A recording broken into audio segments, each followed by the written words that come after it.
A keni tualet në shtëpi?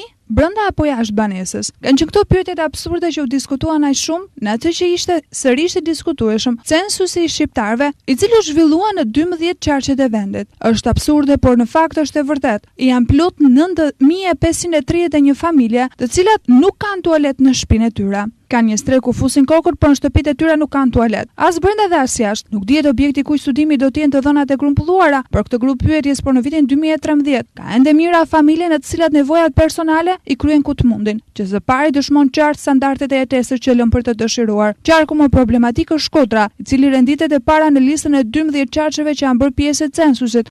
Në këtë qark, 2336 familje nuk kanë banjo në shtëpitë e tyre.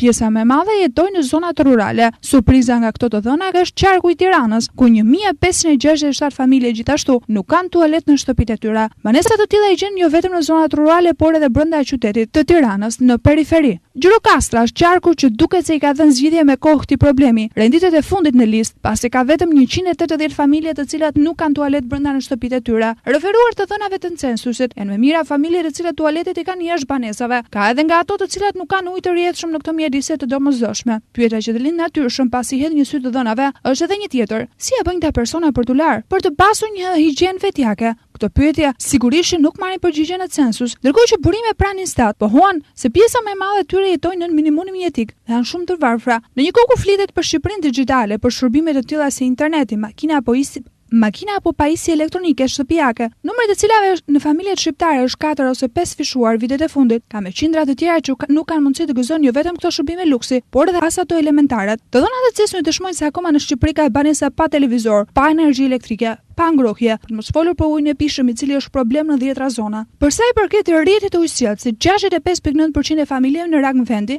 kanë ujë të pishëm në banesë. Qarku i Tiranës ka furnizimin më të mirë me ujë të pishëm. Më problematik mbetet qarku i Dibrës, ku rrjeti i ujësjellësit në banesë është në nivelin 52.6%. Këto të dhëna vijnë paralel me ato të urbanizimit të shoqërisë, ku për herë të parë në historinë e vendit persona që jetojnë në zonat rurale janë më të pakta në numër se ato që jetojnë në qytete. Tashmë në zonat rurale jetojnë 53.5% e popullsisë, ndërsa 46.5% jetojnë në zonat rurale. Mbi 6.5% e familjeve kanë panele diellore në shtëpitë e tyre. Në krahasim me censusin e 2001-shit, është gjashtë numri familjeve që kanë një veturë në shtëpi. 25.5% e familjeve zotërojnë një të tillë, edhe 20% e njësive ekonomike në shkallë vendi kanë një kompjuter, ka të cilat 82.3% ndodhen në zonat urbane dhe 17.7% në zonat rurale. Me gaz ngrohet 20.8% e popullsisë. Qarqet që përdorin më shumë këtë lloj ngrohje janë Berati dhe Vlora.